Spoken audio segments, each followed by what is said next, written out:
this idea of having our animals on the streets, being strays, eating out of the garbage and being neglected, and then we as humans seeing them as a nuisance and abusing them and so on, is something I think we need to address. An indication of a humane society or a society with compassion is manifested also in how we treat with our animals. How did today happen? We've been feeding the animals in the Standpipe area for just over a year. People started reaching out asking for help.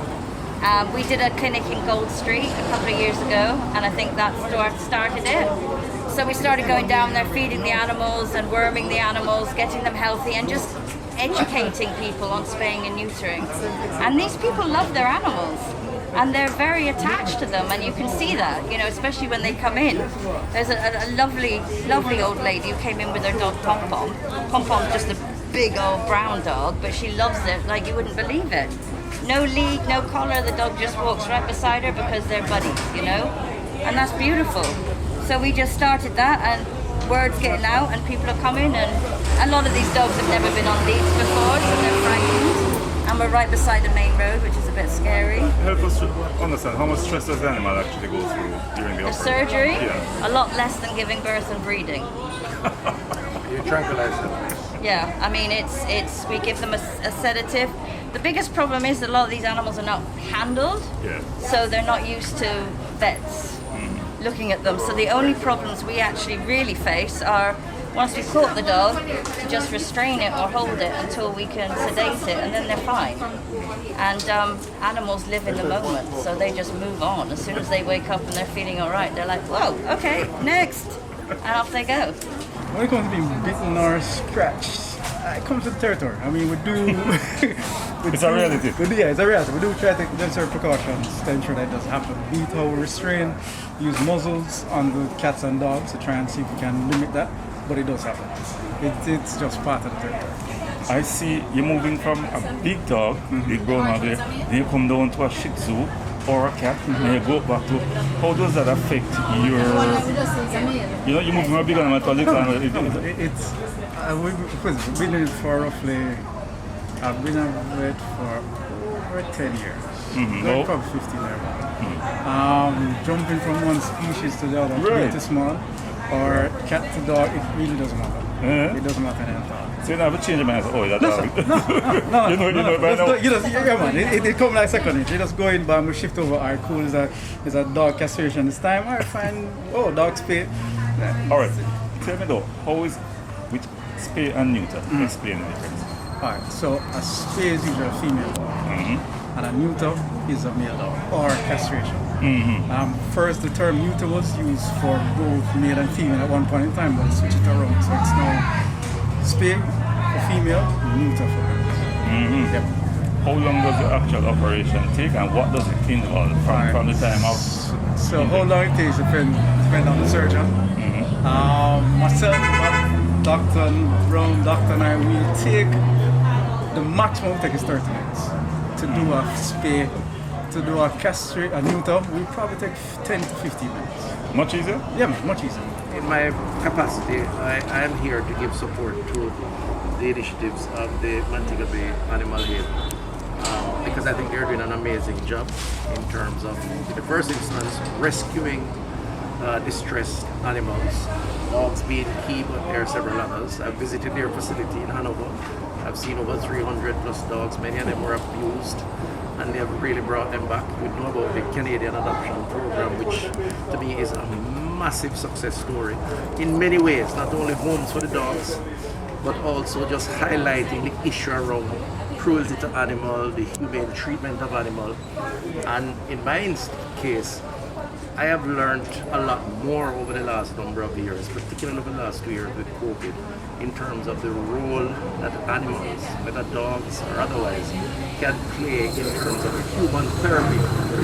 I've heard many stories of persons who were lonely, stressed, anxiety, mental health issues, and having a pet as companion in these lonely situations have done a lot.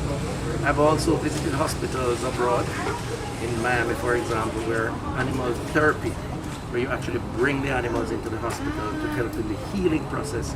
We were actually going to be starting a pilot program with Bustamante, working with Hope Zoo, just before COVID, and COVID struck and everything got shut down. So I'm intending on bringing that back. So I'm talking to this brownie here to determine whether or not we can incorporate some of what she does in terms of that therapy, starting with our children in hospitals. So for all the reasons, in addition to that, this idea of having our animals on the streets, being strays, eating out of the garbage and being neglected, and then we as humans seeing them as a nuisance and abusing them and so on, is something I think we need to address.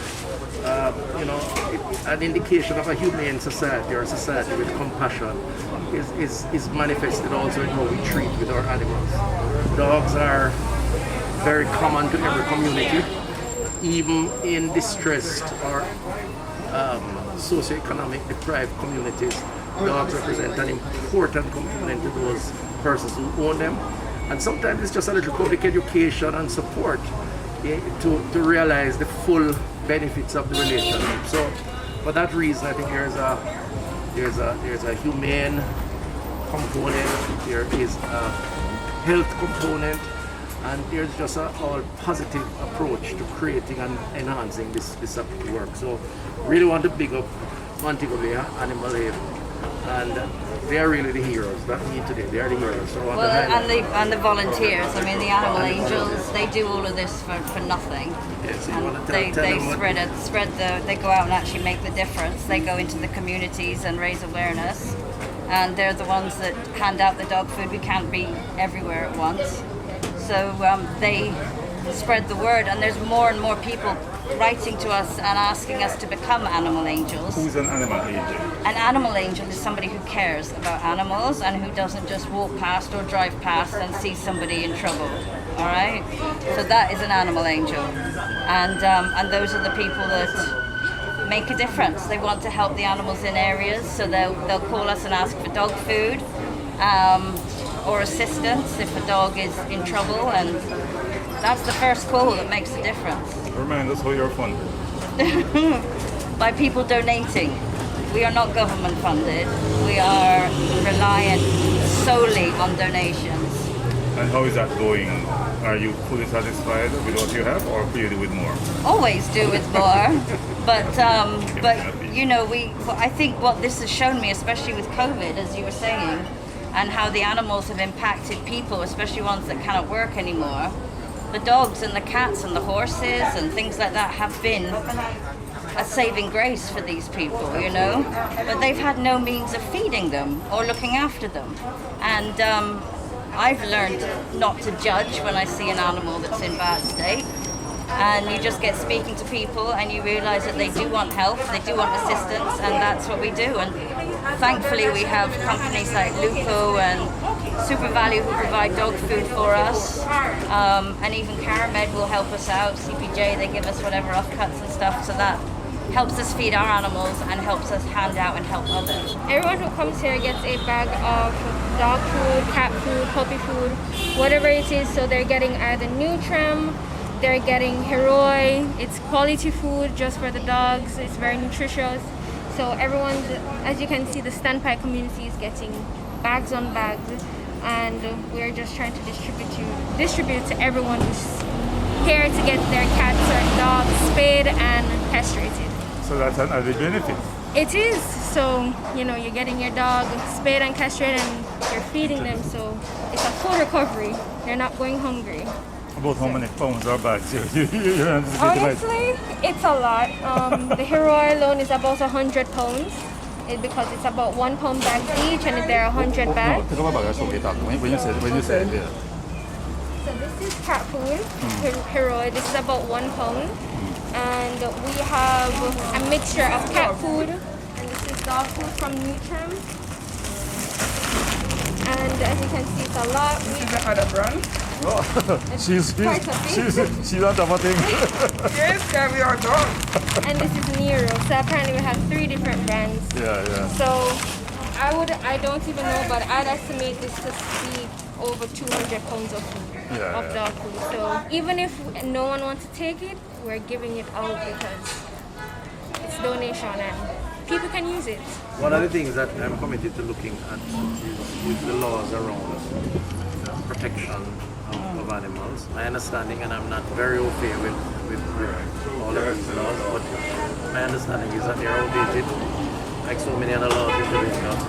And, you know, I think as much as some may think it is not necessary or a priority, there is a lot more value than on the face of it appears to protecting our animals and to integrating more animals in the normal functioning of our society. And so I am committed to looking at what is and what probably should be. And I'm committed to working with organizations like Montego Bay Animal Haven and others to examine those laws and to work with my colleague ministers where the relevance is with a particular ministry. Because I do believe there's a public health element also, as I've said before, which we need to emphasize as part of the approach. Well, it's known. I mean, overseas, for example, there's huge things happening with animals being now recognised because when murderers and all this, they start by abusing animals. And that's a known fact. They start by abusing animals and then move on to children and whatever. So, you know, it's like start. We always seem to attack everything in society from the outside in, but we should start at the root.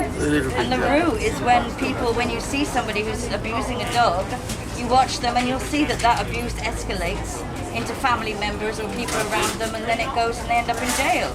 If we can stop it at the start, then that's got to be a good move.